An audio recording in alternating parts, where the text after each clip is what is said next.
बहू को तो किसी का भी घर में आना पसंद ही नहीं है। 5 दिन हो चुके, घर का सामान खत्म हुए। अन्नपूर्णा कब से राजेश से कह रही थी कि मुझे पैसे दे दो ताकि मैं घर का सामान ले आऊं या फिर आप ले आइए, पर वो है कि आज और कल पर ही बात को टाले जा रहे थे। राजेश कभी भी अन्नपूर्णा के हाथ में पैसे नहीं देता था। वो या तो खुद सामान लेकर आता था या फिर ऑनलाइन सामान मंगवाता था। सामान भी सिर्फ इतना ही लाता था कि जो 1 महीने से ज़्यादा चले ही ना। यहाँ तक कि अन्नपूर्णा को ऑनलाइन शॉपिंग करने की भी इजाज़त नहीं थी, कारण सासू माँ को हमेशा यही लगता था कि बहू शॉपिंग के नाम पर बेवजह खर्च कर देगी, तो इस फिजूल खर्ची को रोकने के लिए अपनी बहू को ही कंट्रोल में कर लो तो ज़्यादा बेहतर है। वह घर में रहती है, उसे भला पैसों की क्या ज़रूरत होगी। बस यही सोचकर वो अन्नपूर्णा के साथ इस तरह व्यवहार करती थी। यहाँ तक कि राजेश को भी कह रखा था कि खर्च दो तो मेरे हाथ में, अन्नपूर्णा को देने की ज़रूरत नहीं। बहू को ज़रूरत होगी तो मुझसे ले लेगी, पर कभी समय ना मिलने के कारण या और किसी कारण से घर के सामान लाने में देर हो ही जाती थी। सासू माँ कभी भी सामान लेने खुद बाहर नहीं जाती थी, हमेशा यही कहती थी कि हमारे समय में हमने यह सब कर लिया, अब हमारे आराम के दिन हैं। अक्सर मेहमानों और रिश्तेदारों के सामने शर्मिंदा अन्नपूर्णा को होना पड़ता। राजेश खुद तो ऑफिस में होता था और सासू माँ हर चीज़ से अपना पल्ला झाड़ लेती थी, पर इस चीज़ का सामना अन्नपूर्णा को ही करना पड़ता था। इस कारण से अक्सर अन्नपूर्णा को शर्मिंदा होना पड़ता था। अभी 2 महीने पहले की ही बात है, घर पर अचानक से मेहमान आ गए।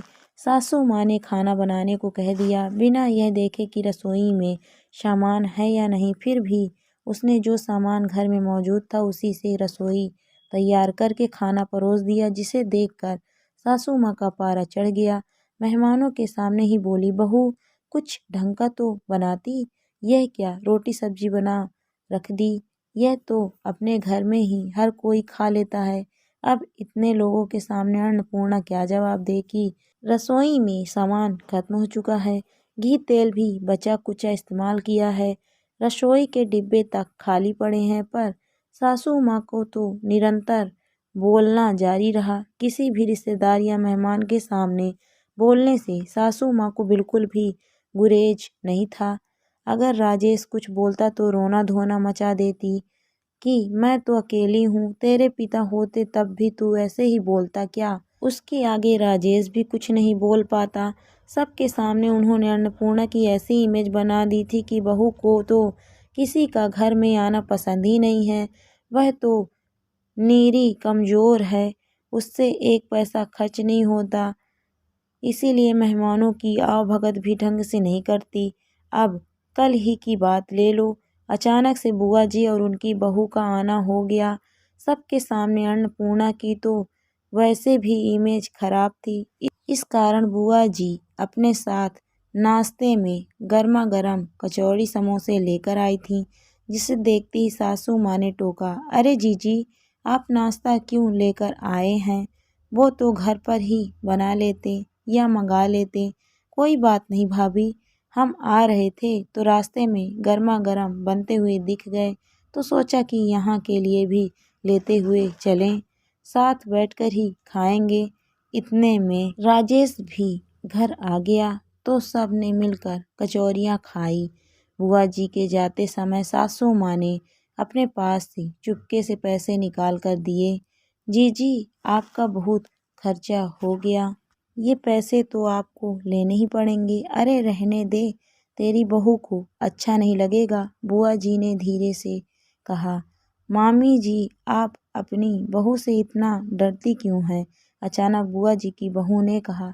अब क्या करूं, बहू की गृहस्थी जो ठहरी, जो उसका मन करेगा वही करेगी, बड़ों की तो सुनना नहीं है।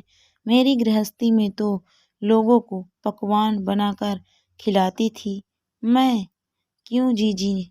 ये बात कमरे के बाहर आती हुई अन्नपूर्णा के कानों में पहुंच गई, जिसे सुनते ही अन्नपूर्णा के तन बदन में आग सी लग गई। दोनों माँ बेटे उसके हाथ में एक पैसा नहीं रखते। घर का राशन पूरी तरह से अपने कंट्रोल में रख रखा है और फिर उसके बावजूद दूसरों के सामने बुराई भी बहू की करनी है। अन्नपूर्णा हॉल में सबके सामने आकर खड़ी हो गई। क्या कहा था आपने अभी माँ जी? जरा फिर से कहिए तो। नहीं नहीं, कुछ भी तो नहीं, बहू सासू माँ ने शक पकाते हुए कहा। अन्नपूर्णा, बाद में बात करते हैं, राजेश ने अन्नपूर्णा को समझाते हुए कहा। नहीं, जो बात करेंगे अभी करेंगे। अन्नपूर्णा, सबके सामने क्यों बात का बतंगड़ बना रही हो? राजेश ने थोड़ा बिगड़ते हुए कहा। जब इमेज मेरी सबके सामने ही खराब हो रही है तो सबके सामने ही बात क्यों न करूं? कौन सी गृहस्थी की बात कर रही हैं माँ जी? अरे बहू, भाभी का ऐसा कोई मतलब नहीं था, बुआ जी ने बात संभालते हुए कहा। बुआ जी, मुझे आपसे कोई शिकायत नहीं, क्योंकि आप जो देख रही हैं और आपको माँ जी जो दिखा रही हैं, आप तो उसे ही सच मानेंगी, पर आपकी भाभी क्या करती हैं वो भी तो सुन लीजिए। नाम सिर्फ बहू की गृहस्थी का है, पर कंट्रोल इनका खुद का है। मैं अपनी मर्जी से 1 रुपए खर्च नहीं कर सकती, और रुपया खर्च करूँ तो कैसे? 1 पैसा मेरे हाथ में रखा नहीं जाता, इसे आप मेरी गृहस्थी कहोगे?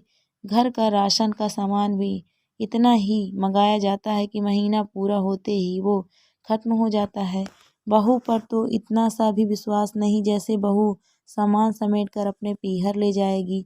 सामान लाएंगे तो राजेश ही लाएंगे, और इन्हें सामान लाने में देर सवेर हो ही जाती है। अब घर में सामान ही नहीं होता तो बहू कहाँ से खिलाएगी? फिर दूसरों के सामने बेइज्जती बहू को किया जाता है। अन्नपूर्णा, बस करो, शर्म नहीं आती? अपने परिवार की इज्जत को उछालते हुए सासू माँ ने कहा। बस मैं नहीं, बस आप कीजिए। आपके परिवार की इज्जत उछल रही है वो आपको दिख रहा है, लेकिन बहू की तो कोई इज्जत ही नहीं होती। बहू की इज्जत को तो फुटबॉल समझ रखा है, जिसे किसी के सामने उछाल दिया जाता है। या तो मुझे मेरी गृहस्थी मेरे तरीके से चलाने दीजिए, वरना संभालिए अपनी गृहस्थी को। मैं चली यहाँ से। 1 मिनट, अन्नपूर्णा, अचानक बुआ जी ने कहा। राजेश, तुम पढ़े लिखे होकर ऐसी हरकतें करते हो? क्या तुम्हारी पत्नी को खर्चा की जरूरत नहीं होती, जो तुम 1 पैसा उसके हाथ में नहीं रखते? बुआ जी, माँ मना करती है, कई बार समझाने की कोशिश की, पर माँ है कि हमेशा रोना धोना शुरू कर देती है, तो मैं कुछ कह नहीं पाता। भाभी, आप अपनी बहू के साथ इस तरह का व्यवहार करते हो, क्या मिल जाता है आपको? बेचारा बनकर आपने अपनी गृहस्थी में सब कुछ किया, फिर बहू की गृहस्थी उसे क्यों नहीं जीने देती? आज आपकी हरकतों के कारण आपकी बहू घर छोड़ने को तैयार हो रही है। आपके बेटे का घर बिगड़ रहा है। कुछ अंदाजा भी है आपको घर में किस समय किस चीज़ की ज़रूरत है? वह घर में काम करने वाली महिला को पता होता है, तो बहू के हाथ में पैसा देना शुरू कीजिए। आखिर सासू माँ कुछ ना कह पाई। बुआ जी के समझाने पर इतना तो असर हुआ कि आज राशन का सामान लाने के लिए अन्नपूर्णा के हाथ में पैसे रखे गए, जिसका सुकून उसके चेहरे पर साफ झलक रहा था। दोस्तों, कहानी आपको कैसी लगी कमेंट करके ज़रूर बताइए। कहानी अच्छी लगी है तो वीडियो को लाइक शेयर करें। अगर आप मेरे चैनल पर नए हैं तो प्लीज़ मेरे चैनल को सब्सक्राइब भी करें। Thank you for watching my video.